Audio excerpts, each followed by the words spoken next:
जी अस्सलाम वालेकुम। कैफेट आज के लेक्चर का आगाज करते हैं। लेक्चर 31। आज के लेक्चर में प्रैक्टिस क्वेश्चंस की डिस्कशन करेंगे हम, पास्ट पेपर केस स्टडीज की, और फिर इसके बाद चैप्टर 6 की तरफ मूव करेंगे। चैप्टर 6 में पहला लर्निंग ऑब्जेक्टिव स्टडी करेंगे। चैप्टर 6 हमारा लीगल रिक्वायरमेंट से रिलेट करता है कंपनीज एक्ट, यानी बेसिक कंसेप्ट ये है कि क्या पाकिस्तान में कंपनीज एक्ट में ऑडिट प्रोफेशन के हवाले से कोई गाइडेंस, कोई रेगुलेशंस मौजूद हैं। इसका जवाब है बिल्कुल मौजूद हैं। तो वो क्या क्या चीजें हैं पूरे कंपनीज एक्ट में, ऑडिटर के हवाले से क्या क्या चीजें डिस्कस की गई हैं, ये हमने आज स्टार्ट करना है पढ़ना, ठीक है, कंपनीज एक्ट में। लेकिन उससे पहले प्रीवियस लेक्चर में से कोई क्वेश्चन पूछना चाहते हो तो पूछ लीजिए। प्रीवियस लेक्चर में से कोई क्वेश्चन? जी। At time of appointment, at time of appointment का मतलब होता है बिफोर अपॉइंटमेंट, ठीक है, बिफोर अपॉइंटमेंट। क्या बिफोर अपॉइंटमेंट की स्कोप लिमिटेशन हो सकती है?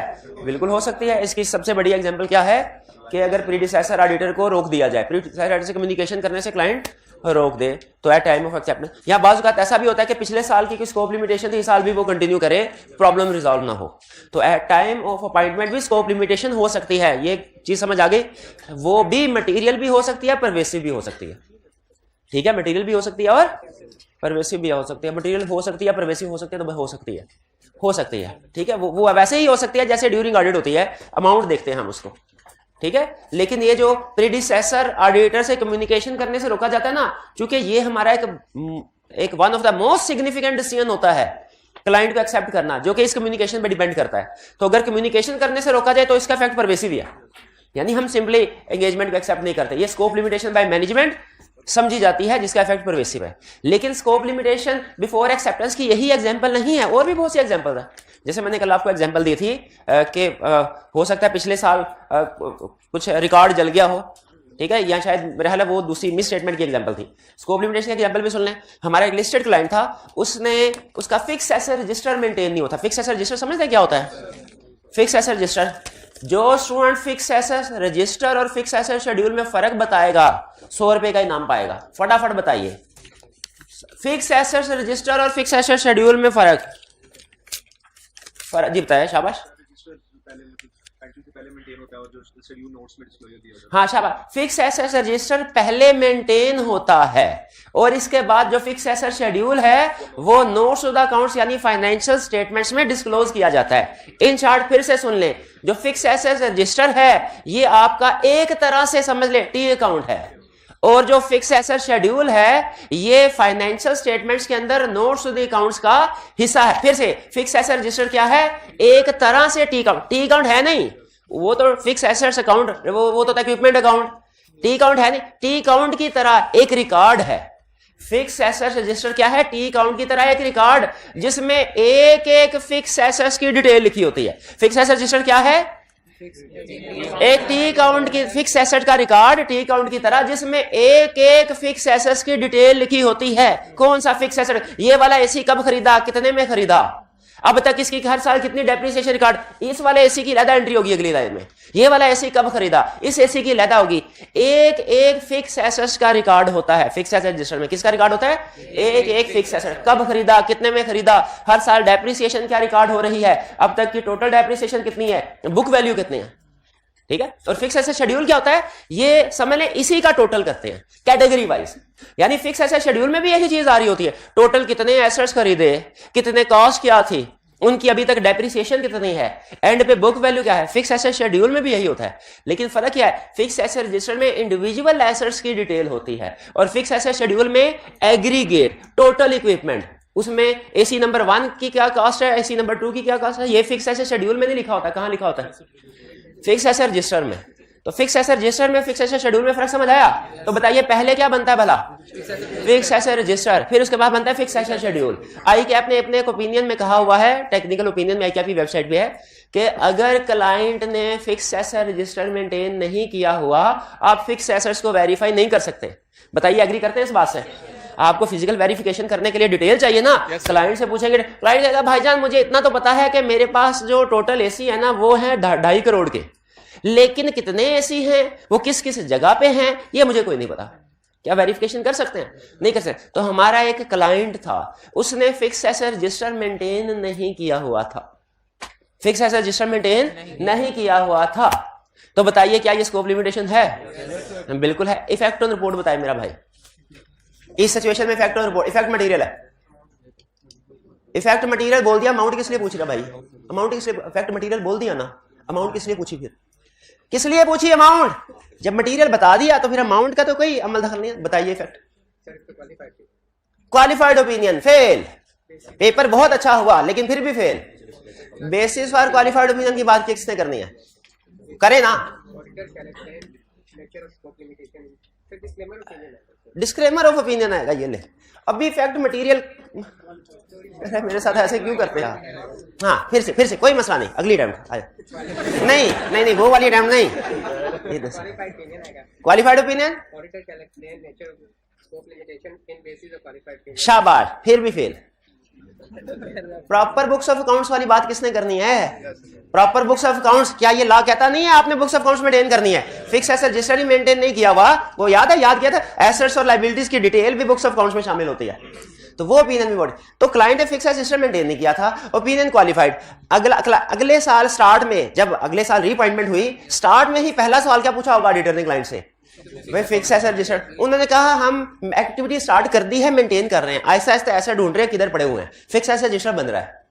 तो ऑडिटर ने क्या किया होगा? एंगेजमेंट लेटर में लिख दिया कि अगर तो fix asset register audit conclude होने से पहले बन गया तो फिर तो वी एक्सपेक्ट अनमोडिफाइड ओपिनियन, लेकिन अगर ना बन सका वी एक्सपेक्ट क्वालिफाइड ओपिनियन। अब ये देखें, क्या ये भी यही एग्जांपल नहीं है कि एक्सेप्टेंस से पहले ही स्कोप लिमिटेशन है, ऑडिटर को पता चल गया? ठीक है, तो एक्सेप्टेंस से पहले भी स्कोप लिमिटेशन हो सकती है और इसके बाद भी हो सकती है। हमने फिर उसका इफेक्ट के मुताबिक आगे देखते हैं। ठीक है, और कोई क्वेश्चन? और कोई क्वेश्चन? शाबाश। ये fix asset register, fix asset schedule का फर्क ज़हन में रखना है आपने। ठीक है, ये जब हम सब्सटेंटिव प्रोसीजर की तरफ जाएंगे तो ये बार बार यूज होगा जी। सेकंड ओपिनियन के लिए सेम फील्ड होना जरूरी। हाँ जाहिर है, चार्टर्ड अकाउंटेंट, सेकंड ओपिनियन आप चार्टर्ड अकाउंटेंट से लेंगे, सेम फील्ड होना जरूरी है। किसी इंजीनियर से लेना चाहते हैं? किससे लेना चाहते हैं? किसी नहीं, उसी प्रोफेशन से। देखिए जो जिसका एक्सपर्ट है ना उसी से ओपिनियन लेंगे ना, बिल्कुल बिल्कुल उसी से लेंगे। और कोई क्वेश्चन? जी मेरे प्री कंडीशन का, हाँ प्री कंडीशन का एक कंसेप्ट है कि हमने एंगेजमेंट को एक्सेप्ट करने से पहले जो मैटर्स देखते हैं ना, जो देखते हैं उनमें एक प्री कंडीशन भी है। लेकिन प्री कंडीशन मैंने अभी पढ़ाया नहीं, ये पढ़ाऊंगा मैं चैप्टर 8 में। अगर आप चैप्टर 8 में जाके देखें ना तो उसमें आपको कोई प्री कंडीशन की शायद हेडिंग नजर आए, 8 में या 9 में, 8 में प्रोबेबली। देखिए जरा चैप्टर 8 में, कंफर्म करके मुझे बताइए। लर्निंग, हाँ प्री कंडीशन है ना, ये वहां पे डिस्कस करूंगा। इसकी रीजन क्या है? रीजन सुन लें। देखें हमारे सिलेबस में 3 तरह की चीजें शामिल हैं, 3 तरह की चीजें, और ये तीनों समझ लें डॉक्यूमेंट्स।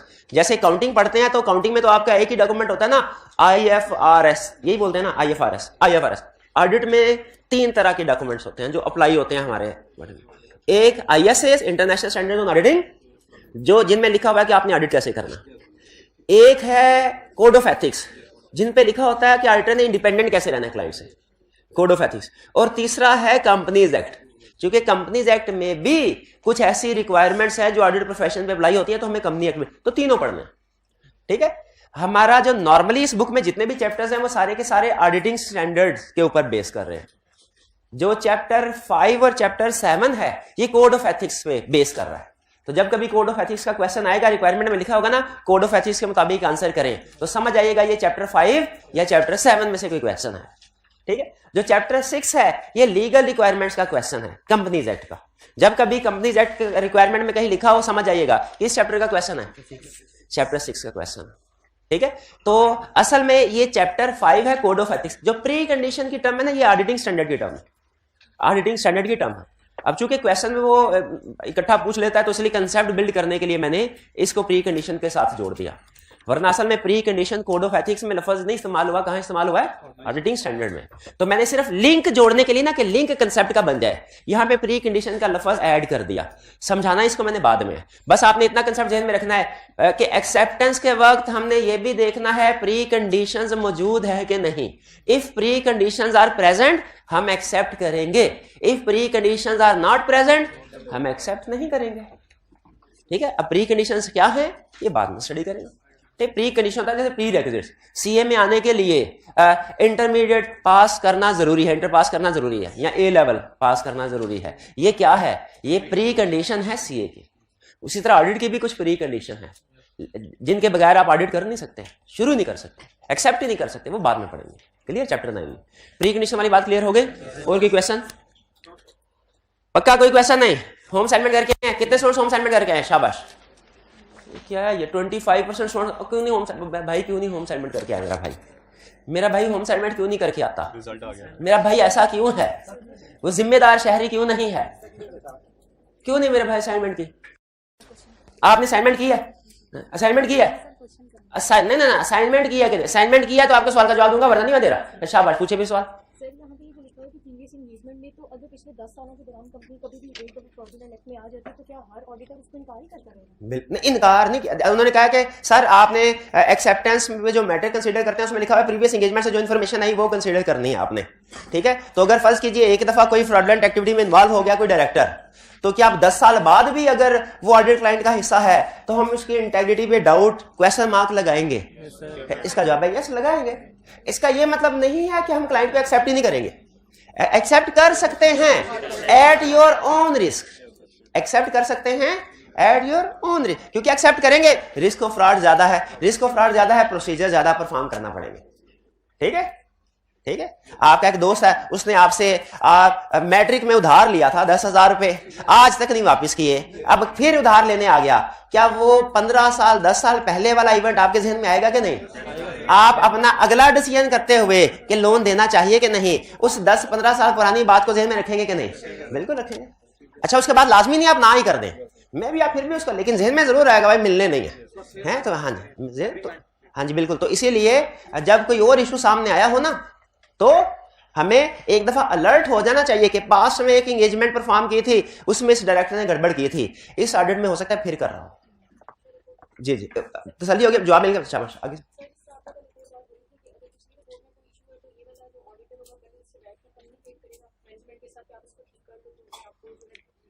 बिल्कुल।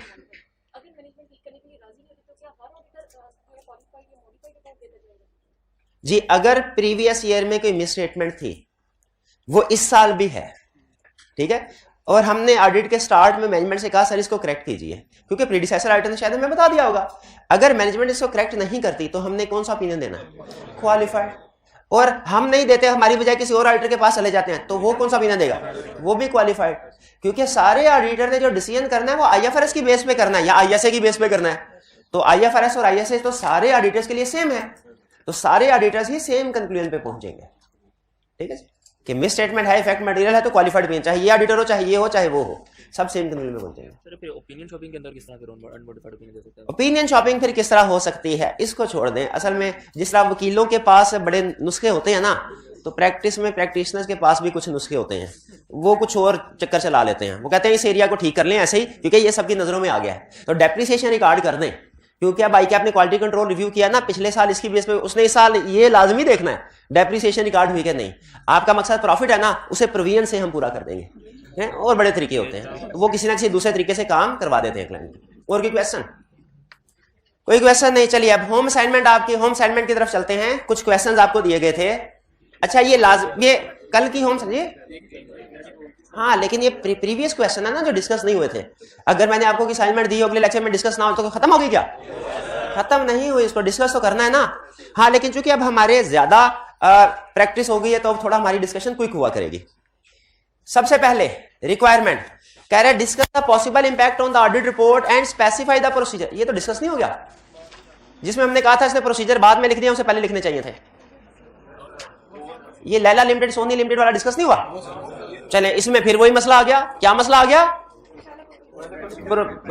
भाई पहले प्रोसीजर पूछो भाई, बाद में इंपैक्ट ऑन रिपोर्ट पूछो ना। प्रोसीजर चूंकि आपने नहीं किया, इसलिए अगर आप एक दो प्रोसीजर भी बता देंगे ना तो फिर वो सफिशिएंट है।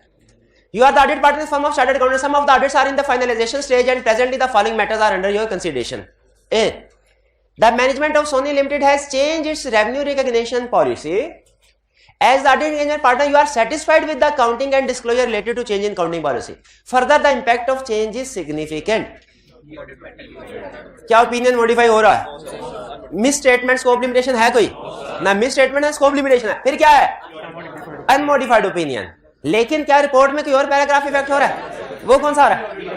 की ऑडिट मैटर है। तो आपने क्या सिर्फ एग्जाम में, अब देखिए फेल और पास होने वाले का फर्क, कंसेप्ट दोनों का सेम है, फेल और पास होने वाला फर्क। एक क्या आप सिर्फ एग्जाम में सिर्फ की ऑडिट मैटर लिखना है, इंक्लूड की audit matter paragraph in this report, या उस की ऑडिट मैटर पैराग्राफ के अंदर जो इन्फॉर्मेशन आएगी उसका हवाला भी देंगे कि इसमें हम मैटर जो है उसको बताएंगे, फिर उसके बाद क्या था, व्हाट, व्हाई, हाउ, ये 3 अल्फाज सेंटेंस वाले पूरे सेंटेंस ये भी लिखने। क्लियर? अच्छा, ये तो हो गया इंपैक्ट ऑन रिपोर्ट। प्रोसीजर क्या परफॉर्म करना है आपने, प्रोसीजर क्या परफॉर्म करना है? चलिए अकाउंटिंग, अच्छा यहां पे इसको वेरीफाई करने के प्रोसीजर नहीं बताने, रेवेन्यू को वेरीफाई करने के, क्योंकि वो क्वेश्चन में कह चुका है कि मैंने वेरीफाई कर लिया है, यू आर सेटिस्फाइड। अब इससे आगे के प्रोसीजर बताने हैं, समझ आए रिक्वायरमेंट को? बताना प्रोसीजर जरूर है, लेकिन रेवेन्यू को वेरीफाई करने का प्रोसीजर नहीं बताना। अक्सर स्टूडेंट क्या करते हैं, रेवेन्यू को वेरीफाई करने के प्रोसीजर बताना शुरू हो जाते हैं। ये नहीं बता, क्यों नहीं बताना? ये उसने क्वेश्चन में कहा है मैंने कर लिए हैं और मैं सेटिस्फाइड हूं विद काउंटिंग। जाहिर है पार्टनर सेटिस्फाइड हुआ है एविडेंस ऑब्टेन करने के बाद हुआ होगा। क्वेश्चन को समझे, रेवेन्यू को वेरीफाई करने के प्रोसीजर, तो फिर कौन सा प्रोसीजर परफॉर्म करना है? कौन सा? कम्युनिकेशन वाला, क्योंकि की ऑडिट मैटर के लिए जरूरी है कि ये मैटर डायरेक्टर्स को कम्युनिकेट भी किया जाए। तो ऑडिटर, इसमें सबसे अहम प्रोसीजर क्या होगा, ऑडिटर कम्युनिकेट करेगा दोषारोप गवर्नेंस को ये मैटर, फिर उसके बाद की ऑडिट मैटर में इंक्लूड करेगा। क्या कम्युनिकेट किए बगैर की ऑडिट मैटर इंक्लूड कर सकते हैं? नहीं, वो तो डेफिनेशन पूरी नहीं होगी। B, there is legal dispute between Marvi limited and one of its customers in this regard. Legal dispute, exam में किसी ना किसी केस स्टडी में वो लीगल डिस्प्यूट जरूरी ले आता है, क्योंकि उसको पता है कि आपको नहीं पता, उसको पता है कि आपको नहीं पता कि कंटिंजेंट लायबिलिटी का ट्रीटमेंट क्या है, कब डिस्क्लोज करना है और कब रिकॉर्ड करना है। कौन सा स्टूडेंट मुझे कंटिंजेंट लायबिलिटी और कंटिंजेंट एसेट्स दोनों का ट्रीटमेंट बताएगा? हाइब्रिड क्लास में से, हाइब्रिड क्लास, पहला chance hybrid class room number 6 को। रूम नंबर 6 में है कोई माइका लाल जो बता सके? शाबाश है जी, एक जी।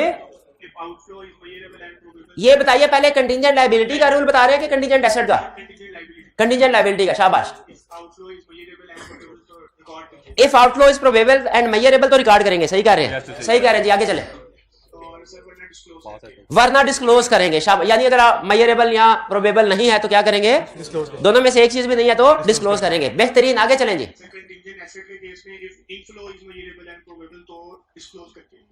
कंटिंजेंट एसेट के केस में अगर इनफ्लो प्रोबेबल एंड मेजरेबल है तो डिस्क्लोज करते हैं, ठीक है, और अदरवाइज कुछ भी नहीं करेंगे। हाँ, रिकॉर्ड कब करेंगे? आखिरी क्वेश्चन, कंटिंजेंट एसेट को रिकॉर्ड कब करेंगे? जब वर्चुअली सर्टन होगा। शाबाश शाबाश, गलत नहीं बताया, सही बताया। कौन सा गलत बताया? इससे पहले वाला गलत बताया, नहीं सही बताया। कंटिंजेंट एसेट में अगर इनफ्लो प्रोबेबल और मेजरेबल हो तो डिस्क्लोज ही करना है। प्रोबेबल और मेजरेबल ना हो तो तब उसने कहा कि रिकॉर्ड करना, तो नहीं, उसने कहा कुछ नहीं करना। इसने क्या कहा था? रिकॉर्ड। अगर प्रोबेबल और मेजरेबल ना हो तो आपने पूरी बात नहीं सुनी उनकी। वो ये कह रहे थे अगर प्रोबेबल एंड, अगर कंटिंजेंट एसेट में इनफ्लो प्रोबेबल एंड मेजरेबल ना हो लेकिन वर्चुअली सर्टन हो, बाद में बोल, नहीं बनता है, बनता है, कोई बात नहीं जी। शाबाश, ये कौन वाले भाई थे? कौन से वाले भाई थे? शाबाश। तो जरा उधर स्टूडेंट एहतजाज कर रहे हैं, वो कह रहे हैं क्या है, कंटिंजेंट एसेट अगर प्रोबेबल और मेजरेबल ना हो तो क्या करेंगे? कुछ भी नहीं करेंगे। रिकॉर्ड कब करेंगे? जब वर्चुअली सर्टन होगा। शाबाश। तो ये लीगल डिस्प्यूट जो केस है ना, ये अक्सर आई क्या पूछता रहता है, ज़हन में रखिएगा। तो यही इस क्वेश्चन में भी उसने पार्ट बी में पूछ लिया। क्या पूछा उसने? उसने कहा लीगल डिस्प्यूट है between Marvi limited and one of its customers in this regard.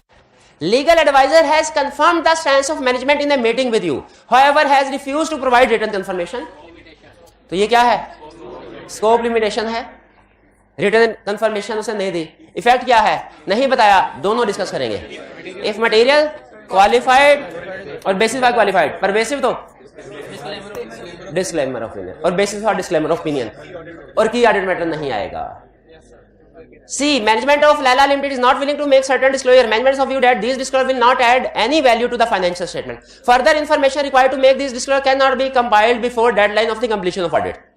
तो भी जी बताइए, मिस स्टेटमेंट डिस्क्लोजर तो आना चाहिए ना सर। अच्छा मुझे ये क्यों लग रहा है कि ये डिस्कस हुआ हुआ है क्लास, इससे पहले हुआ था इसलिए भूल गए आप, मर्जी है आपकी। पूछा है मैंने 2-3 दफा पूछा है, कोई बात नहीं। आगे 13 ये तो नहीं हुआ हुआ, ये भी हुआ है टैक्स कंटीजेंसी। जल्दी से आपको कौन सा याद होगा करने दे। Client of your firm has history of tax contingency rising out of appeals pending at various level. Company has disclosed all such contingencies along with estimated amounts in accordance with IAS. Assume that aggregate sum of these contingencies is material. Tax contingencies हैं, यानी बहुत से tax related issues हैं, कोई एक बड़े वाला tax related issue नहीं है, कोई एक बड़ी टैक्स मैटर नहीं है, तो की ऑडिट मैटर। लेकिन अगर वो कहता कि एक बड़ी इन्वेस्टिगेशन स्टार्ट हो गई फिर एमसीओ मैटर, तो यहां पे क्या होगा key audit matter. Second, you are appointed as auditor of company after the year end 30 June के बाद, hence you have not been able to physically observe the accounting of inventory at the year end. Further, alternative audit procedure could not be performed due to nature of companies limitation. पहले मुझे यह बताइए, क्या हमें अपने question में यूं बात करनी चाहिए if evidence obtained from alternative procedure, तो ये if evidence not obtained from तो ये क्यों नहीं करना चाहिए? क्वेश्चन में जब उसने बता दिया, जिस चीज की इंफॉर्मेशन क्वेश्चन में दे दी उसको इजम्पशन नहीं लेनी, गिवन इंफॉर्मेशन की इजम्पशन नहीं लेनी, गिवन इंफॉर्मेशन की इजम्पशन नहीं लेनी। कई दफा ऐसा होगा जब आप क्वेश्चन कर रहे होंगे, प्रॉफिट दिया होगा और आप कर रहे होंगे इफ मटेरियल तो इफ परवेसिव, तो मैं एक लगाऊंगा, बाद में तो पता नहीं चलेगा ना किसका टेस्ट था, इसलिए मैंने पहले ही लगा दी। क्यों लगाऊंगा मैं? क्योंकि गिवन इंफॉर्मेशन है, मटेरियलिटी कैलकुलेट करके एक ओपिनियन देना है, इफ नहीं करना जब प्रॉफिट दिया हो। क्लियर हो गया ये? आगे चले, ये हाल है आपका। अदर में तो क्यों नहीं बोला पहले अदर मैटर? कैसे? एक मिनट हरे, किस लफ्ज से पता चला कि अदर मैटर पैराग्राफ आएगा? किस लफ्ज से? अल्टरनेट। किस लफ्ज से पता चला अदर मैटर? अपॉइंटेड। अपॉइंटेड की जगह पे क्या लफ्ज होता तो अदर मैटर नहीं आता? रीअपॉइंटेड। शाबाश शाबाश, अपॉइंटेड का लफ्ज है, अदर मैटर पैराग्राफ आएगा। अच्छा ये तो मुझे पता है कि पास होने वाले और फेल होने वाले में ये फर्क है कि पास होने वाला कंप्लीट आंसर देता है, फेल होने वाला कंप्लीट आंसर, कंसेप्ट दोनों का होता है, कंसेप्ट दोनों, लेकिन पास होने वाला कंप्लीट आंसर देता है, फेल होने वाला इनका। अच्छा मैंने क्वेश्चन में लिखा auditor shall include other matter paragraph, यहां पे क्या लिखा? मैं पास होऊंगा कि फेल? फेल। क्यों? कौन सा स्टूडेंट बताएगा इसमें क्या प्रॉब्लम है? Matter being emphasised, reference to the notes, opinion module. इसकी जेब में जितने भी पैसे हैं निकाल ले। ये मैंने अदर मैटर पूछा है और आप एमसी सा मैटर बता रहे हैं। और कोई स्टूडेंट? और कोई स्टूडेंट? शाबाश। आप प्रीडिसेसर ऑडिटर ने जो ओपिनियन दिया होगा वो बताएंगे, और डेट ऑफ ओपिनियन बताएंगे, और पहली चीज कि पिछले ये बताएंगे पिछले साल का ऑडिट किसी और ने किया था, another firm of chartered accountants से, ये बताएंगे। फिर टाइप ऑफ ओपिनियन, फिर डेट ऑफ ओपिनियन, और अगर मॉडिफाइड ओपिनियन था पिछले ऑडिटर का तो उसकी रीजन भी बताएंगे। चले कोई बेनिफिट ऑफ डाउट देते हैं। शाबाश, 3 में से 2 चीजें बता दी उन्होंने, ठीक है। 3 में से फिर से बताइए, एक मिनट है। अब 4 चीजें बतानी है, चारों चीजें ठीक बताइए, फिर प्राइस मिलेगा। दोबारा से बताइए, अदर जब कभी अदर मैटर पैराग्राफ आएगा ये प्रीडिसेसर ऑडिटर की वजह से, क्या हमने एग्जाम में सिर्फ अदर मैटर लिखना है या उसमें जो इन्फॉर्मेशन आएगी वो भी लिखनी है? कौन सी इन्फॉर्मेशन? शाबाश बताए। पहले ये बताएंगे कि दूसरे ऑडिटर ने ऑडिट किया है, अनदर फर्म ने, शाबाश। दूसरा टाइप ऑफ ओपिनियन बताएंगे, उसने जो भी एक्सप्रेस किया अपनी पिछली रिपोर्ट में, इस रिपोर्ट में नहीं, इस रिपोर्ट वाला तो हमारा ओपिनियन वाले में सेक्शन में आएगा ना, ये पिछला। और मॉडिफाइड ओपिनियन होगा तो किस वजह से आया वो बताएंगे, और डेट ऑफ ओपिनियन। शाबाश शाबाश दीजिए। तो ये अदर मैटर याद रखिएगा। सबसे बड़ी बात, जो कंसेप्ट होने के बावजूद स्टूडेंट पास नहीं हो पाते, वो क्या करते हैं, क्या गलती करते हैं? सबसे बड़ी, कंप्लीट आंसर नहीं देते। आपने कंप्लीट आंसर देना है। आगे चलते हैं, नेक्स्ट 13 हो गया। मेजर, ये हो गया था question. Due to major computer breakdown during the year, accounting records of the company are no more verifiable. Accounting record verifiable नहीं है। Company does not have proper manual record. Manual record भी नहीं है। Although integrity of management is not in doubt, auditor is not in a position to substantiate management assertion contained in the financial statement. What type of opinion should be expressed? What type of opinion? पहले बताइए alternative procedure की बात करेंगे कि नहीं solution में? क्यों नहीं करेंगे? ये जो उसने बताया ना, company does not have proper manual record, ये अल्टरनेटिव ही था। अल्टरनेट कंप्यूटर वाला रिकॉर्ड जल गया और अल्टरनेट मैनुअल मेंटेन ही नहीं किया कोई, तो अल्टरनेटिव की डिस्कशन करने की जरूरत नहीं, क्वेश्चन में क्या दिया बनी। स्टेप पहला डिसीजन स्कोप लिमिटेशन, दूसरा इफेक्ट पर, क्योंकि सारा ही रिकॉर्ड भर, उसने ये नहीं कहा सेल्स का उड़ा है, उसने ये नहीं कहा कि परचेजेस का उड़ा है, सारे disclaimer of opinion, disclaimer of opinion. इसके आगे मेरा भाई जो प्रशांत बैठा है, इसके आगे भाई यहाँ बताए, नहीं बताना, बता दे मेहरबानी बता देना। इफेक्ट इम्पैक्ट क्यों नहीं बताना मेरे भाई ने? इम्पैक्ट स्कोप लिमिटेशन है, इफेक्ट परवेसिव है, आगे डिस्क्लेमर ऑफ ओपिनियन देंगे, खत्म हो गया ऑडिट आपका। आगे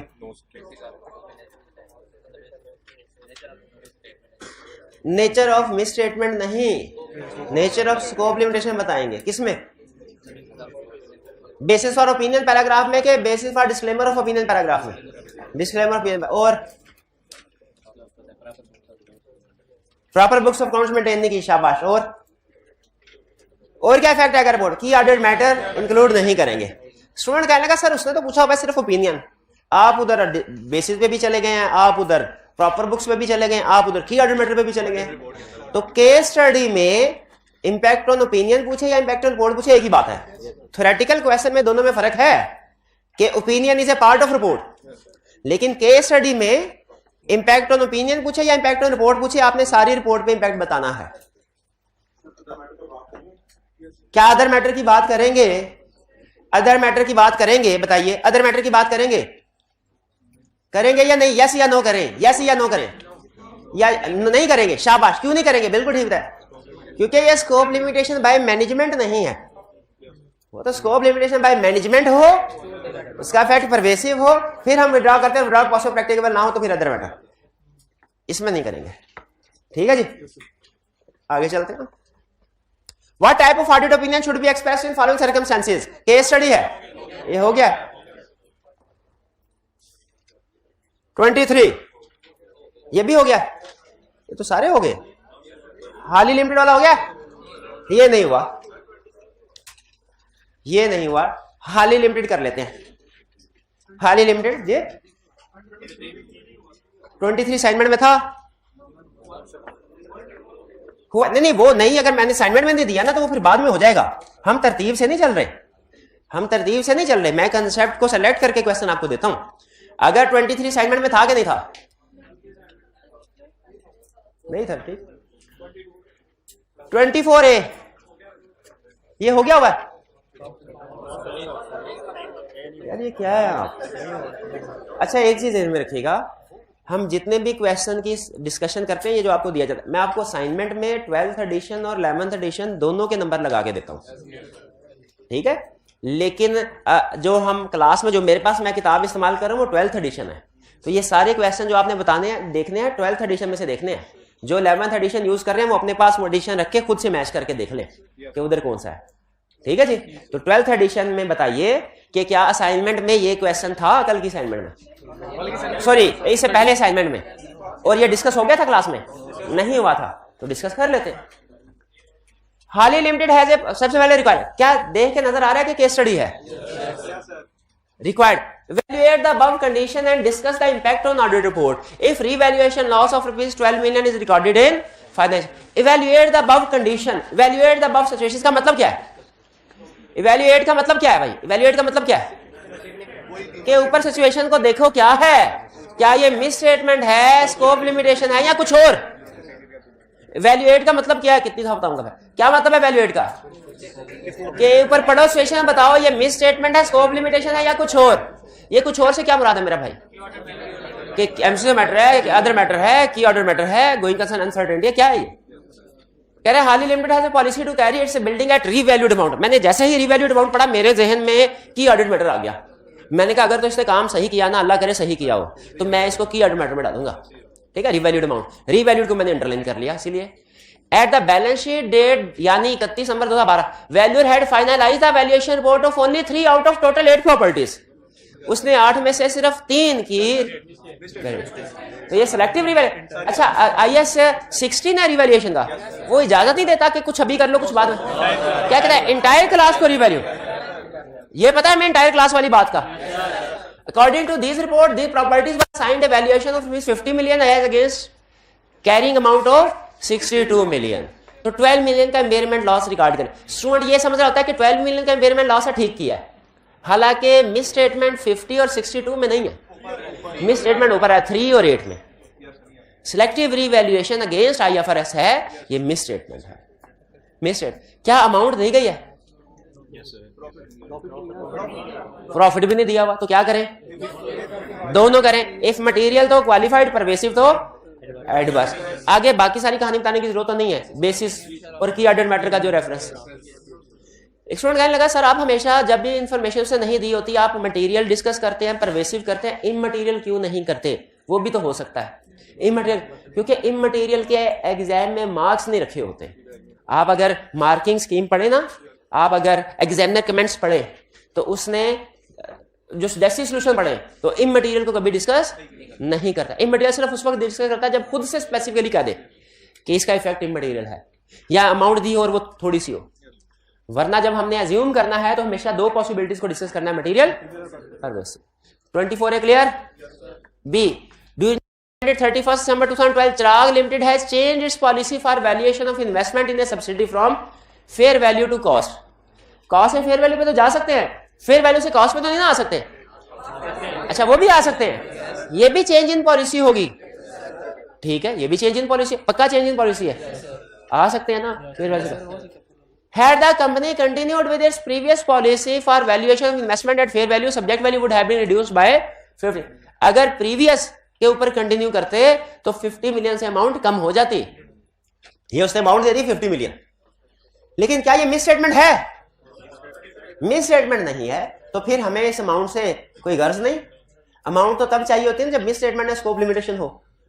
तो ये अनमोडिफाइड ओपिनियन, हाँ, की ऑडिट मैटर या एम्फसिस ऑफ मैटर? की ऑडिट मैटर आएगा। एम्फसिस ऑफ मैटर के किसी एग्जांपल में चेंज इन अकाउंटिंग पॉलिसी की बात नहीं लिखी हुई। क्लियर जी? ये दोनों क्वेश्चन क्लियर हो गए? तो बताइए इस क्वेश्चन में मेन कंसेप्ट उसने क्या टेस्ट किया था? सिलेक्टिव रीवैल्यूएशन का। इसमें क्या कंसेप्ट टेस्ट किया? Change in accounting policy. Selective revaluation misstatement है, change in accounting policy misstatement नहीं है। इसमें कौन सा ओपिनियन आएगा? अनमोडिफाइड। अच्छा जरा फिर जल्दी से बताइए इसमें क्या प्रॉब्लम थी? ये एडवर्स रिपोर्ट जो उसने दी, तो हमने क्या कहा था? क्या एडवर्स रिपोर्ट, एडवर्स ओपिनियन हो तो की ऑडिट मैटर आ सकता है? एडवर्स ओपिनियन हो, टेस्ट कर रहा हूं मैं, टेस्ट कर रहा हूं आपका कंसेप्ट। एडवर्स ओपिनियन के साथ की ऑडिट मैटर आ सकता है? आ सकता है। किस ओपिनियन के साथ नहीं आ?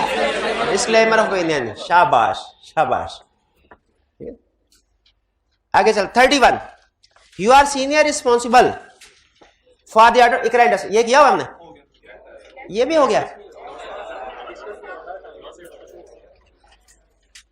डिस्कस नहीं हुआ ना, नहीं की हुई ना। हाँ तो कह रहे required comment on implication of above matter on auditors report and the financial statement of IIL।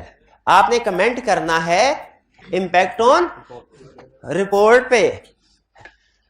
Skip करके रिक्वायरमेंट को फिर से पढ़ें। आपको बताया था ना रिक्वायरमेंट सबसे अहम होती है। रिक्वायरमेंट को पढ़ के मुझे बताइए क्या रिक्वायर कर रहा है? Comment on implication of the above matter on report and financial statement, यानी फाइनेंशियल स्टेटमेंट्स पे भी इंपैक्ट बताना है रिपोर्ट। अच्छा अब अगेन इसमें मेरे वही प्रॉब्लम है भाई, पहले फाइनेंशियल स्टेटमेंट बनती है कि रिपोर्ट बनती है? तो वैसे गलत नहीं है उसकी रिक्वायरमेंट, लेकिन लॉजिकली उसे क्या करना चाहिए? तरतीब, पहले इंपैक्ट ऑन फाइनेंशियल स्टेटमेंट पूछना चाहिए था, ये रिपोर्ट पूछना चाहिए था। बार हम तरतीब से करेंगे, पहले इंपैक्ट ऑन फाइनेंशियल स्टेटमेंट फिर क्या कह रहा है? You are the senior responsible for the audit of Iqra industries limited. During the course of the audit, you became aware that legal action has been instituted against IIL by some of its customers on account of dispute related to performance of its product। आपको बताया ना legal case ICAP का favourite है, पूरे paper में किसी ना किसी क्वेश्चन में टेस्ट कर ही लेगा। फिर इसके बाद क्या कहता है? कहता है लीगल डिस्प्यूट चल रहा है, in response to your request for an opinion company's lawyer है सिंपली। जब कभी लीगल केस लीगल डिस्प्यूट होगा, हमारे पास बेस्ट सोर्स ऑफ एविडेंस क्या होता है? लॉयर का ओपिनियन क्या है? लॉयर ने कहा we are totally unable to give any estimate, हम कोई एस्टिमेट नहीं दे सकते। ये क्या है? Outcome, outcome probable and measurable या not probable and measurable? Not probable and measurable. क्या करना है? डिस्क्लोज कर। No provision was made in financial statement for the possible loss as a result of claim which are considered to be material or the related legal expenses, although detail of these legal claims were fully disclosed in notes। तो impact on financial statement में क्या लिखेंगे कि इसको हम इस issue को legal जो केसेस हैं इनको डिस्क्लोज करना होता है, these are required to be disclosed। ठीक है, हालांकि वो उसने क्वेश्चन में ऑलरेडी बता दिया कि डिस्क्लोज हुए हैं, लेकिन फिर भी इम्पैक्ट ऑन फाइनेंशियल स्टेटमेंट पूछा तो हम बताएंगे कि लीगल केस है, इसको इसकी नेचर को डिस्क्लोज कीजिए। ठीक, अच्छा इम्पैक्ट ऑन रिपोर्ट में क्या लिखेंगे? अनमोडिफाइड ओपिनियन, क्योंकि डिस्क्लोज होना चाहिए था, डिस्क्लोज ही किया गया। प्लस की ऑडिट मैटर या emphasis of matter? Emphasis of matter, क्योंकि आपको बताया जब कोई सिंगल केस डिस्कस करे तो एक्सेप्शनल लिटिगेशन होगी, लेकिन जब जनरल बात करें टैक्स कंटीजेंसीज, लीगल केसेस, फिर की ऑडिट मैटर, इसमें एम्फसिस ऑफ मैटर आएगा। अब पास होने वाले और फेल होने वाले स्टूडेंट में क्या फर्क होता है? सबसे बड़ा, कंप्लीट आंसर नहीं देता, फेल होने वाला कंप्लीट आंसर नहीं देता। तो भाईजान आप एग्जाम में इसका सोल्यूशन लिखेंगे तो क्या लिखेंगे? मैं तो ये लिखूंगा auditor shall include emphasis of matter paragraph in his report, और साथ ये भी लिखूंगा auditor shall express unmodified opinion on financial statement. आप क्या लिखेंगे? आप ही लिखेंगे ना? क्या लिखे? कुछ नहीं लिखेंगे, आपसे पूछ रहा हूँ, कुछ नहीं लिखेंगे।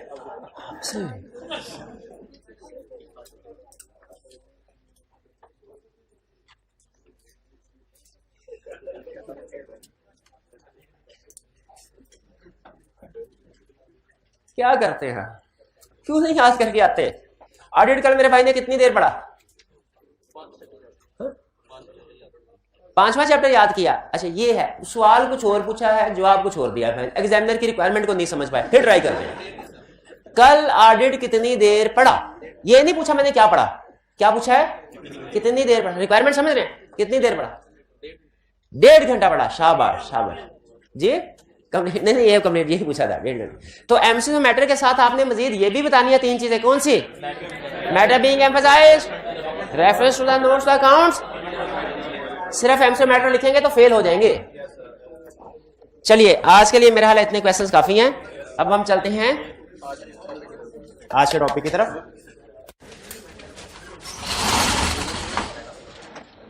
जी जी मेरे भाई पूछिए।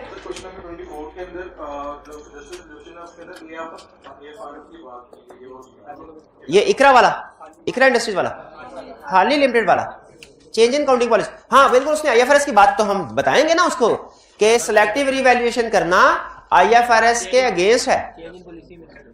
चेंज इन पॉलिसी में, हाँ जी बिल्कुल चेंज इन पॉलिसी में फिर ये लिखेंगे कि अगर change in counting policy IFRS के मुताबिक है, काउंटिंग और डिस्क्लोजर आईएफआरएस के मुताबिक है, तो then no misstatement, then no misstatement और key audit matter paragraph include करेंगे।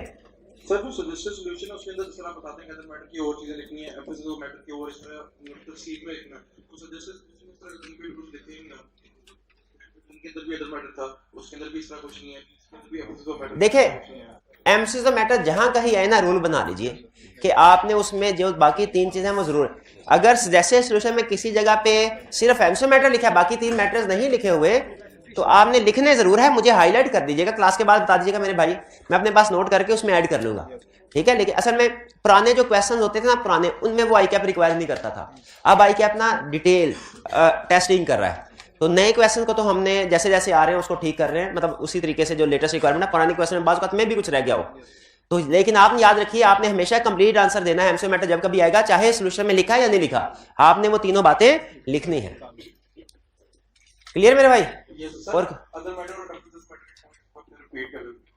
अदर मैटर और एमसीक्यू मैटर के पॉइंट रिपीट कर दूं?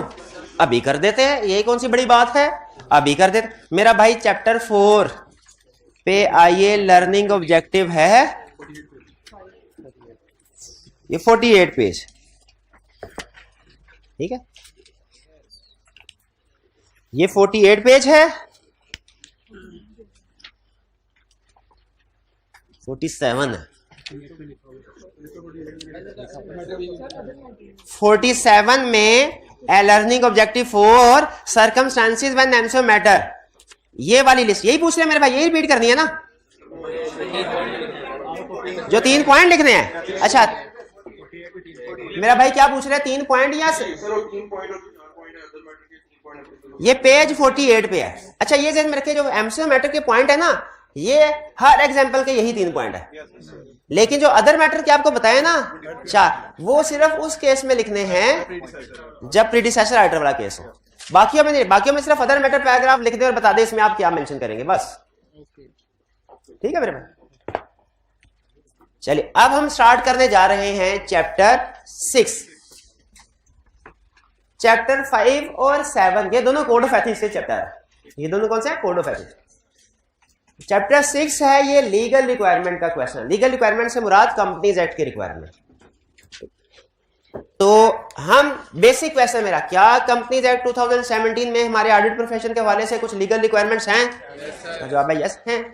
तो हम क्या स्टडी करेंगे, वो रिक्वायरमेंट्स कौन सी हैं, कौन सी, वो डिफरेंट रिक्वायरमेंट है। जैसे कौन अपॉइंटमेंट करेगा ऑडिटर की, बाय लॉ ऑडिटर की अपॉइंटमेंट कौन करेगा, फिर उसकी क्वालिफिकेशन डिस्क्वालिफिकेशन क्या है, कौन लोग ऑडिटर बन सकते हैं कौन नहीं बन सकते, फिर ऑडिटर बन गए तो उनके राइट्स एंड ड्यूटीज क्या होंगे, ये चीजें डिस्कस करता है कंपनीज एक्ट। कंपनीज एक्ट हमारे ऑडिट प्रोफेशन के हवाले से कौन कौन सी चीजें डिस्कस करता है, अपॉइंटमेंट कौन करेगा और कब करेगा, किसकी अपॉइंटमेंट की जाएगी, यानी कौन क्वालिफाइड है कौन डिस्क्वालिफाइड, और राइट्स एंड ड्यूटीज क्या होंगे ऑडिटर के, और प्रोसीजर अपॉइंटमेंट का, ये डिस्कशन होगी।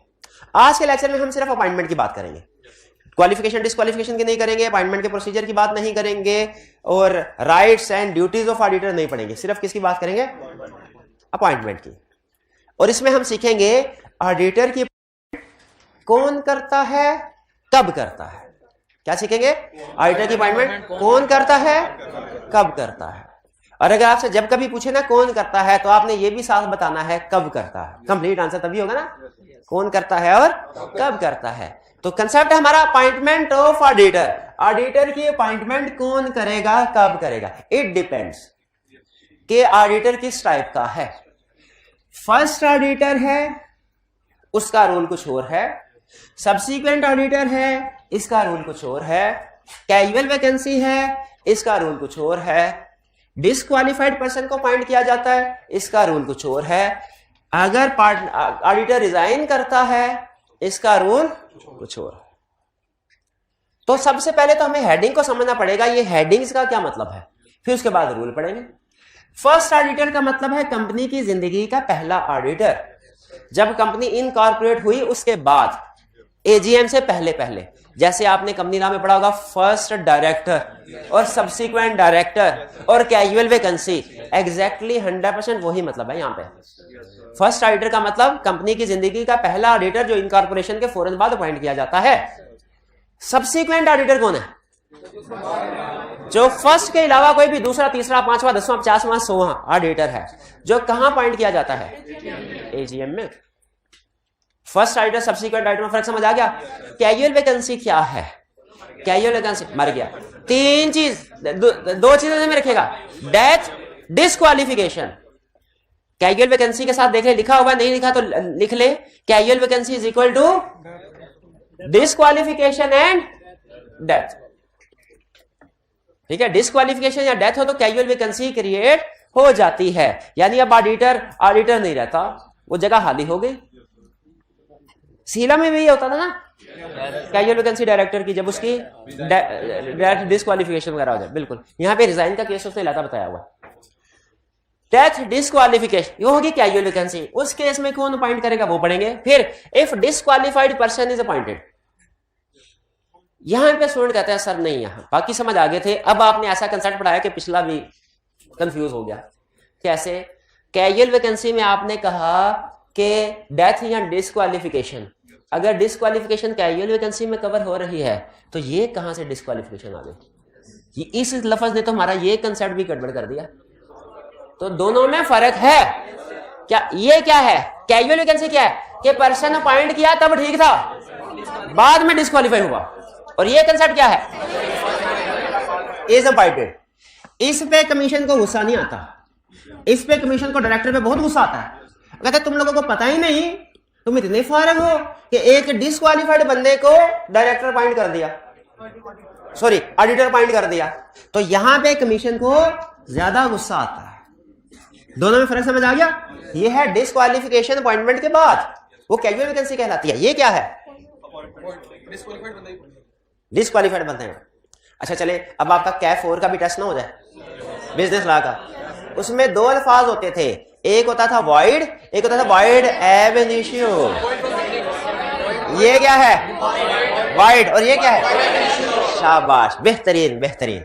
Last case, if appointed auditor is unwilling to act, if appointing auditor is, तो क्या उसे रिजाइन करने का हक है? हमारे प्रोफेशन ने हमें यह हक दिया हुआ है। लेकिन अगर कैफ 7 याद करवा दूंगा आपको, उसमें कंसेप्ट था लिक्विडेटर, उसके पास ये हक नहीं था। लेकिन शुक्र है हमारे प्रोफेशन ने हमें यह हक दिया हुआ है कि रिजाइन करना चाहे तो। और हम आपको केस स्टडी में बाजू ये कहते भी हैं, नॉट रिफ्यूज, विड्रॉ कर लो। ठीक है, विड्रॉ का मतलब रिजाइन ही होता है, दोनों में 1% भी फर्क नहीं है। विड्रॉल और रिजाइन का एक ही मतलब है, सिर्फ फर्क यह है कंपनीज एक्ट रिजाइन का वर्ड यूज करता है और ऑडिटिंग स्टैंडर्ड विड्रॉल का वर्ड। तो पांचों केसेस समझ आ गए। अब सुनिए, फर्स्ट ऑडिटर कौन अपॉइंट करेगा? डायरेक्टर। हो गए फेल, हो गए फेल। हाँ, with in 90 days of incorporation. पूरी बात करनी है, आधी बात नहीं करनी। First auditor shall be appointed bye director within 90 days of incorporation. शाबाश। तो फिर बताइए, who shall appoint first director, sorry auditor, मिलते जुलते हैं ना? हाँ, who shall appoint first auditor? Director shall appoint auditor first within 90 days of. हो गए फेल। ये तो बताया नहीं, इसके बाद क्या होगा? कंप्लीट कंसेप्ट आगे भी चला है। If directors fail to appoint auditor, तो क्या होगा? Appointment shall be made by commission लिख लें, SECP लिख लें, securities and exchange commission of Pakistan, तीनों में से जो लफ्ज पसंद हो लिख लें। कमीशन छोटा सा लफ्ज है, बजाय ये कि SECP पूरा लिखे। फर्स्ट ऑडिटर का केस क्लियर। दूसरा, सब्सिक्वेंट ऑडिटर। सब्सिक्वेंट ऑडिटर कौन अपॉइंट करेगा? Subsequent auditor shall be appointed by member at AGM। If members do not appoint subsequent auditor, then appointment shall be made by commission. Commission. Casual vacancy, casual vacancy, casual vacancy कौन fill करेगा? Casual vacancy shall be filled by director within 30 days of occurrence, within 30 days of occurrence of casual vacancy। और अगर वो appoint नहीं कर, रहने तो auditor की क्या जरूरत है? तो appointment shall be made by commission. Clear हुई थी? फर्स्ट भी बता दिया हमने, first auditor, subsequent auditor, casual vacancy. आगे चलते हैं। If disqualified person is appointed, commission कहेगा भाईजान आपको तो पता ही नहीं क्या क्वालिफिकेशन, डिस्क्वालिफिकेशन क्राइटेरिया। अब की आपकी अपॉइंटमेंट वाइड, और अब की बार अपॉइंटमेंट कौन करेगा? कमीशन करेगा। ठीक है, कमीशन। आप नोट कीजिए, अगर बाद में डिस्क्वालीफाई हो ना कोई ऑडिटर, तो उसकी अपॉइंटमेंट उन्होंने डायरेक्टर्स को दे दी है। हालांकि नॉर्मली मेंबर्स करते हैं, लेकिन उन्होंने कहा ये एक्सेप्शनल केस है, रेयर केस है, इमरजेंसी सिचुएशन है, इसमें डायरेक्टर्स अपॉइंट करना। वो नहीं करते, फिर कमीशन। यहां पे कमीशन ने कहा डायरेक्ट मैं ही अपॉइंट करूंगा।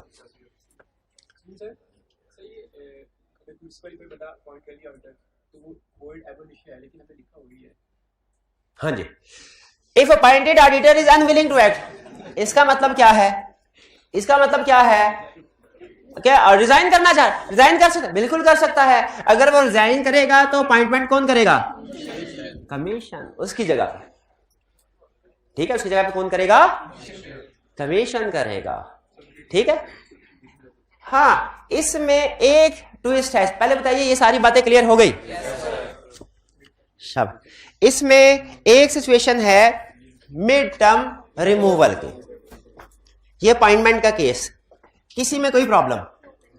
अब पूछे मेरे भाई, चलते लेक्चर में नहीं ना क्वेश्चन पूछते होते, अब पूछे। यहां पे वाइड भी लिख सकते हैं, वाइड एब इनिशियो भी लिख सकते हैं, दोनों इक्वली करेक्ट, दोनों इक्वली करेक्ट। इसके अलावा कोई क्वेश्चन? जी मेरे भाई बताइए। कैजुअल वैकेंसी में पिछले ऑडिटर ने जो काम किया है क्या वो नेक्स्ट ऑडिटर यूज कर सकता है?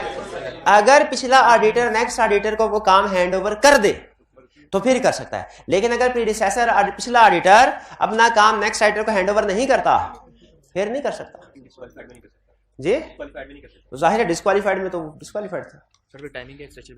अब नेक्स्ट कंसेप्ट सुन लें। ये जो अपॉइंटमेंट वाला क्वेश्चन है ये एग्जाम में दो तरह से टेस्ट करता है। मैं चाहता हूं मैं आपके सामने क्वेश्चन की रिक्वायरमेंट रखूं, आप खुद पहचान लें। Who shall appoint first auditor? Who shall fill casual vacancy of auditor? ठीक है। What are the circumstances in which appointment of auditor is made by directors? First auditor ये देखें, ये क्वेश्चन मैंने चेंज कर दिया। पहले मैंने पूछा था कि टाइप ऑफ ऑडिटर के लिहाज से अपॉइंटमेंट कौन करेगा, पहले मैंने इस हेडिंग से नीचे गया था। अब मैंने क्या किया, अब मैंने अथॉरिटी बता दी आपको और आपसे पूछा बताओ ये किन सिचुएशन में अपॉइंटमेंट करेगा। तो अगर मैं आपसे पूछता हूं किन सिचुएशन में डायरेक्टर अपॉइंटमेंट करेगा, फर्स्ट ऑडिटर कैजुअल वैकेंसी गलत। First auditor director in following cases director shall make appointment of auditor. फिर पहला case first auditor with in 3 days of incorporation. फिर कैजुअल वैकेंसी 30 days। बस ये, या अभी जो हम पढ़ेंगे मिड टर्म रिमूवल वाला। इसी तरह अगर पूछ रहे कमीशन कब अपॉइंट करेगा ऑडिटर को, if आप लिखेंगे if first auditor is not appointed by directors within 90 days, if subsequent auditor is not appointed by members at AGM, if casual vacancy is not filled by directors within 30 days, ठीक है, if disqualified person is appointed और if appointed auditor unwilling to act, तो वो आपसे ये भी पूछ सकता है कि बताओ ये ऑडिटर इसकी अपॉइंटमेंट कौन करेगा। आपने अथॉरिटीज बतानी है और आपसे कोई अथॉरिटी देके ये भी कह सकता है कि ये अथॉरिटी किन केसेस में अपॉइंटमेंट करेगी। ये दो धारी तलवार है, इसको देख लेंगे, मैनेज कर लेंगे। नेक्स्ट कंसेप्ट, अपॉइंटमेंट की बात तो कर ली, रिमूवल की भी कर लें। क्या ऑडिटर जो एक दफा अपॉइंट हो गया उसको रिमूव कर सकते हैं? स्टैट्यूटरी ऑर्डर, सारी डिस्कशन हम स्टैट्यूटरी ऑर्डर की कर रहे हैं। क्या पॉइंट हुआ रिमूव कर सकते हैं? बिल्कुल। अच्छा, ये रिमूवल का कंसेप्ट दो तरह से, एक है रिजाइन। रिजाइन में और रिमूवल में क्या फर्क है? रिजाइन उसने खुद कहा मैं जा रहा हूं, रिमूवल वो नहीं जा रहा था, मैं धक्के देके निकाला उसने।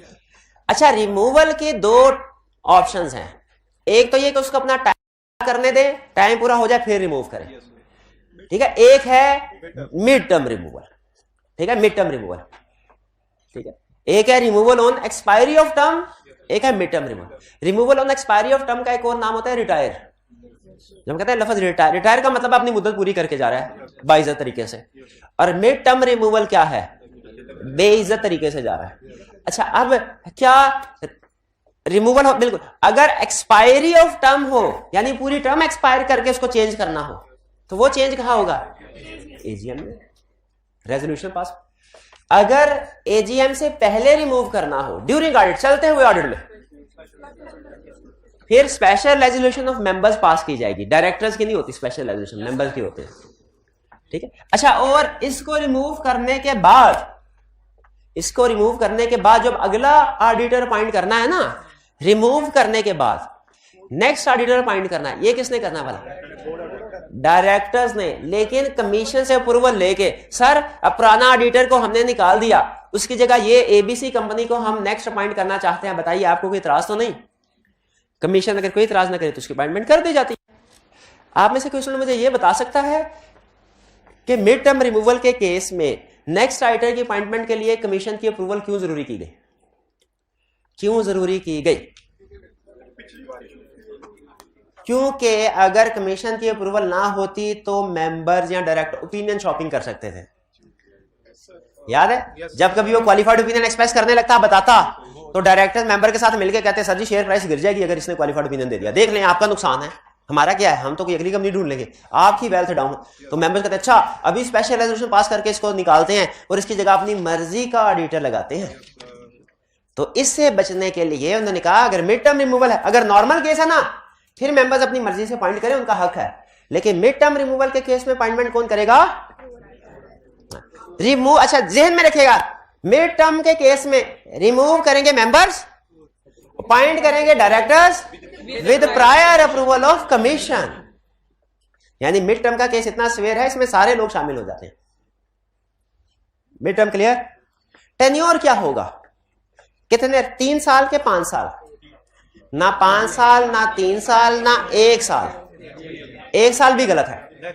From the date of appointment till the conclusion of next, क्योंकि आपको पता है बाज़ औक़ात एजीएम डिले भी हो जाती है, शायद लॉ में पढ़ा होगा आपने, तो एजीएम डिले भी हो जाती है। तो अगर एजीएम डिले हो जाए तो फिर क्या साल बाद ऑडिटर फारिग है? नहीं नहीं, फिर उसकी टेन्योर भी एजीएम तक एक्सटेंड हो गया। तो ऑडिटर का टेन्योर क्या है? From date of appointment till conclusion of AGM. 1 year नहीं लिखना, 1 ईयर गलत है। Next, remuneration. ऑडिटर की फीस कौन डिसाइड करेगा, कौन डिटरमिन करेगा? इसका सिंपल आंसर है जो पॉइंट करेगा। अगर मेंबर पॉइंट करेंगे तो रिम्यूनरेशन, अगर डायरेक्टर्स पॉइंट करेंगे तो डायरेक्टर डिसाइड करेंगे, और अगर कमीशन पॉइंट करेगा कमीशन। उसने कहा if appointment is made by directors then remuneration shall be decided by directors, if appointment is made by commission then remuneration shall be decided by commission. In all other cases remuneration shall be determined by all other cases में। बाकी जाहिर है जितने भी member ही रह गया और कौन रह गया। क्लियर जी? ये हमारा कंसेप्ट था अपॉइंटमेंट ऑफ ऑडिटर से रिलेटेड। सिंपल कंसेप्ट है, कुछ मुश्किल नहीं है, कोई टेक्निकल चीज नहीं है। सिर्फ एक चीज का आपने ध्यान रखना होता है, आंसर कंप्लीट दे। इस सिचुएशन में आंसर आपने कंप्लीट देना है। ये एसी नहीं चल रहा है, गर्मी सी लग रही है, आपने बताया नहीं, गर्म आप है, एसी ऑन कीजिएगा। भाई क्लियर हो गई ये बात? कोई क्वेश्चन पूछना चाहते हो तो पूछ लीजिए। सिग्नेचर वाला पॉइंट रहता है, सिग्नेचर वाला पॉइंट सुन लें। ऑडिट रिपोर्ट पे साइन कौन करेगा? ऑडिटर। याद रखें, पाकिस्तान में 3 तरह से नॉर्मल बिजनेस होता है, सोल प्रोप्राइटरशिप, पार्टनरशिप, कंपनी। लेकिन कंपनी फॉर्म में ऑडिट प्रोफेशन स्टार्ट नहीं कर सकते आप, ऑडिट सर्विस स्टार्ट नहीं कर सकते कंपनी फॉर्म। पाकिस्तान में ऑडिटर हमेशा आपको 2 शक्लों में काम करते नजर आएंगे, इंडिविजुअल सोल प्रोप्राइटरशिप के तौर पे, पार्टनरशिप। और यार एक चीज और आपको बता दूं प्रैक्टिकली, हर चार्टर्ड अकाउंटेंट ऑडिटर नहीं बन सकता। ऑडिटर बनने के लिए लाइसेंस लेना पड़ता है, एक का फॉर्मेलिटी है, लेकिन चार्टर्ड अकाउंटेंट अलग कंसेप्ट है, ऑडिटर अलग कंसेप्ट है।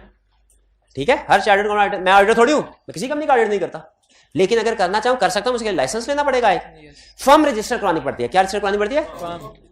उसके उसे बोलते हैं फर्म ही है, सीए फर्म, चाहे उसमें सिर्फ एक बंदा क्यों ना हो, लेकिन उसे बोलते क्या है? फर्म, चाहे एक बंदा क्यों ना हो। और वो जो पर्सन होता है जो मोस्ट सीनियर है उसे कहते हैं एंगेजमेंट पार्टनर, चाहे वो एक बंदा क्यों ना हो। आप कहेंगे सर पार्टनर तो पार्टनरशिप में लिखा हुआ 2 या उससे ज्यादा होते हैं, लेकिन वो लॉ में कंसेप्ट है वो, लेकिन प्रैक्टिस में हम क्या कहते हैं? फर्म, चाहे सोल प्रोप्राइटर हो चाहे पार्टनरशिप हो, क्या नाम यूज करते हैं? फर्म और एंगेजमेंट पार्टनर, ये ध्यान में रखिएगा। तो पाकिस्तान में साइन कौन करेगा? गौर से सुने, एंगेजमेंट पार्टनर करेगा। कौन साइन करेगा? लेकिन अपने नाम से नहीं करेगा, उस फर्म के नाम से करेगा जो आई कैप के साथ रजिस्टर्ड है। यानी अगर सलीम साहब हैं और सलीम साहब ने फर्म रजिस्टर करवाई है Saleem and company chartered accountants, sign कौन करेगा? सलीम भाई साइन करेंगे, लेकिन जब साइन करेंगे तो वो सलीम नाम से नहीं करेंगे, Salim and company chartered accountants करेंगे। और अगर बाद में एक और पार्टनर आ गया वसीम, तो वसीम अगर कोई क्लाइंट का ऑडिट करेंगे तो साइन कौन करेगा? करेगा कौन? वसीम। किस नाम से करेगा? Salim and company chartered accountant. समझ आ रही बात की? तो audit report shall be signed by engagement partner in the name of firm. अच्छा, ये आपको बता दूं चैप्टर 4 की रिक्वायरमेंट से थोड़ा सा डिफरेंट है। चैप्टर 4 ऑडिटिंग स्टैंडर्ड क्या कहते थे? वो कहते थे इंडिविजुअल के नाम से भी हो सकता है, फर्म के नाम से भी हो सकता है, दोनों हो सकते हैं। आई कैप ने कहा नहीं, सिर्फ फर्म के नाम से होगा। आई कैप ने क्या कहा? सिर्फ फर्म के नाम से साइन होंगे, साइन में सिर्फ फर्म के नाम आएंगे, करेगा एंगेजमेंट पार्टनर ही, लेकिन ऑडिटिंग स्टैंडर्ड में क्या रिक्वायरमेंट थी याद है आपको? 3 ऑप्शन दी थी, इंडिविजुअल भी, फर्म भी और बोथ भी।